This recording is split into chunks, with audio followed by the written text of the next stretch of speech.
नमस्कार दोस्तों, आप पढ़ रहे हैं कक्षा 10वीं एनसीईआरटी गणित, जिसमें आज हम पढ़ेंगे प्रश्नावली 5.2 के प्रश्न क्रमांक 11 और प्रश्न क्रमांक 12 को। तो ध्यान से समझना। तो देखिए, प्रश्न 11 है, एक समांतर श्रेणी हमें दी गई है और इसका कौन सा पद 54वें पद से 132 अधिक होगा। तो देखिए, सबसे पहले तो हम इस श्रेणी को लिखेंगे। तो हमने इस श्रेणी को लिखा। अब देखिए, श्रेणी से हमें ए और डी के मान पता चल जाएंगे। तो यहाँ पे पहला पद जो होगा ए बराबर वो कितना हो जाएगा 3, और सारवंतर डी जो होगा दूसरे में से पहला पद घटा देना। 15 में से 3 घटाएंगे तो डी का मान फिर कितना हो गया 12 हो गया। अब आगे जो प्रश्न में कहा गया है, तब प्रश्नानुसार कौन सा पद 54वें पद से 132 अधिक होगा, ऐसा कहा गया है। तो मान के चलते हैं हम एनवा पद जो है वो 54वें पद से 132 अधिक है। तो हमने मान लिया है एनवा पद जो है वो 54वें पद से 132 अधिक है। अब देखिए, सबके मान रख देते हैं। तो यहाँ एन की जगह एन का formula a plus n minus 1 into D होता है, जो आपको पता होगा। और 54वें पद का यदि हम डायरेक्ट फार्मूला देखें तो आपको पता है कम डी लिख देते हैं। तो a प्लस 53 डी लिख देंगे हम, प्लस के 132 लिखे हमने। इसके बाद ध्यान देना, यहाँ पे a और d के मान जो हमारे पास हैं उनको रख देते हैं। तो a का मान है 3 लिखा, n का मान नहीं है तो n माइनस 1 ही लिखेंगे। d का मान कितना है 12 है। और आगे देखिए, a का मान कितना है 3 है तो 3 लिखा, प्लस 53, d का मान कितना है 12 है तो 12 लिखा हमने, प्लस का 132। आगे देखिए, सॉल्व करते हैं। तो यहाँ पे ध्यान देना, n माइनस 1 इंटू में 12 है बराबर, यदि हम देखें तो इस 3 का पक्षांतर कर लेते हैं। तो इस 3 का पक्षांतर करेंगे तो यहाँ माइनस के 3 हो जाएंगे। अब यहाँ प्लस 3 लिखा, 12 का गुणा 53 से करेंगे तो 12 3 36 हासिल आए 3, और फिर 12 पंचे 60 और 3 63, और फिर प्लस के 132 चल रहे हैं। अब देखिए, यहाँ पे जो 3 उस तरफ ले गए वो माइनस के हो गए, 3 से 3 तो कट जाएंगे। n माइनस 1 इंटू 12 बराबर कितना आएगा 636 में 132 और जोड़ देंगे तो 6 और 2 हो गए 8, 3 और 3 हो गए 6 और 1 7, 768 हो जाएंगे। और यहाँ पे n माइनस 1 बराबर 768 बटे कितना आ जाएगा, यहाँ पे 12 आ जाएगा। फिर आप 12 से यदि भाग देंगे तो n माइनस 1 बराबर, देखिए 12 का भाग 12 6 72 होता है, और यहाँ पे 4 बच गए हैं। तो यहाँ पे 4 जो बचे हैं तो हो गए 48। तो यहाँ 12 चौके 48 होता है।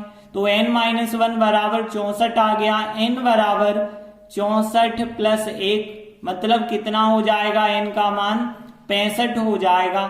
अब देखिए, यहाँ पे हमसे सवाल में पूछ लिया था कि कौन सा पद जो है 54वें पद से 132 अधिक होगा। तो n का मान 65 आया है, इसका मतलब है 65वां पद जो है वो 54वें पद से 132 अधिक है। तो हमने लिखा, अतः इस समांतर श्रेणी मतलब एपी का 65वां पद 54वें पद से 132 अधिक होगा। इस प्रकार से प्रश्न 11 कंप्लीट हुआ। इसके बाद अगला 12वां सवाल है, यदि दो समांतर श्रेणियों का सारवंतर समान है और उनके 100वें पदों का अंतर जो है 100 है तो 1000वें पदों का अंतर क्या होगा। तो यहाँ एक चीज ध्यान देना, हमारे पास दो समांतर श्रेणियां हैं तो दोनों के प्रथम पद तो अलग अलग होंगे, सारवंतर बस कहा गया है समान है।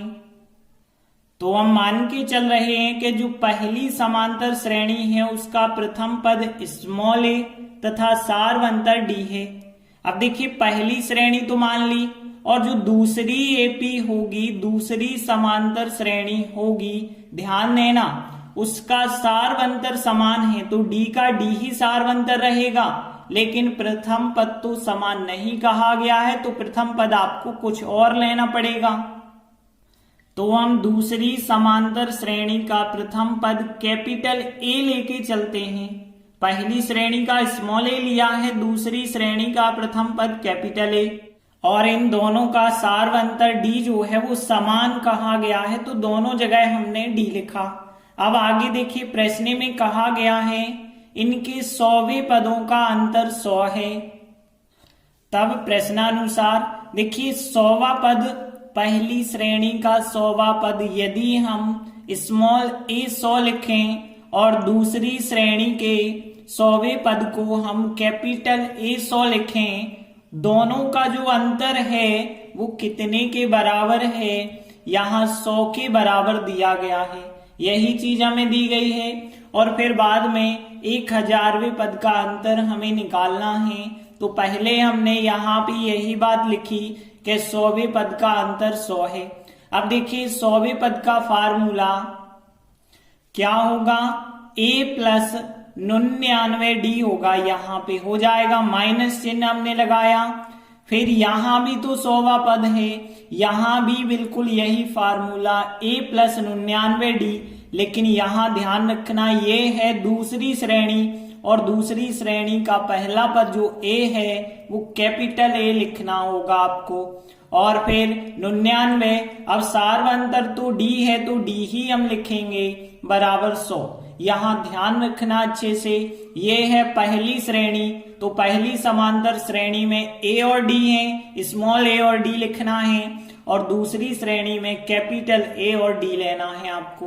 अब देखिए जब आप कोष्टक खोलेंगे तो यहाँ a प्लस 99d माइनस का a हो जाएगा, माइनस के 99d हो जाएंगे बराबर 100 है। अब यहाँ 99d कट जाएंगे धन के ऋण के, तो a माइनस कैपिटल A का मान कितना आ गया है, 100 आ गया है। इसे बना दिया हमने समीकरण नंबर 1।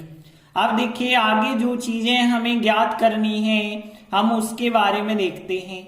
हमें 1000वें पद का अंतर बताना है, तो इसीलिए 1000वां पद तो स्मॉल a 1000 और फिर दूसरी श्रेणी का कैपिटल A 1000 होगा। इन दोनों का हमें अंतर बताना है क्या होगा। तो देखिए यदि हम 1000वें पद का फार्मूला लगाएंगे तो a प्लस 999d होगा, और यदि दूसरी श्रेणी में भी यही फार्मूला लगाएंगे तो कितना होगा, कैपिटल A प्लस 999d होगा। बस यही ध्यान रखना, यहाँ पहली श्रेणी है स्मॉल a और d होगा और दूसरी श्रेणी है तो कैपिटल A और D होगा। आगे यदि हम सॉल्व करेंगे तो a प्लस 999d, और यहाँ माइनस से कोष्टक खोलेंगे तो माइनस का a माइनस के 999d। अब 999d ऋण के और धन के कट जाएंगे, क्या बचेगा यहाँ पे, a माइनस कैपिटल A बचेगा। और देखिए इसका मान समीकरण 1 में कितना है, 100 है, तो a माइनस कैपिटल A की जगह हम 100 लिख देंगे और पीछे लिख देंगे समीकरण 1 से हमने ये मान रखा है। तो देखिए यहाँ पे 1000वें पद का जो अंतर आया वो कितने के बराबर आ रहा है, 100 के बराबर आ रहा है। हम अंत में लिख देंगे, अतः दोनों समांतर श्रेणियों के 1000वें पदों का अंतर 100 के बराबर आया है। इस प्रकार से प्रश्न 12 भी कंप्लीट हुआ। धन्यवाद।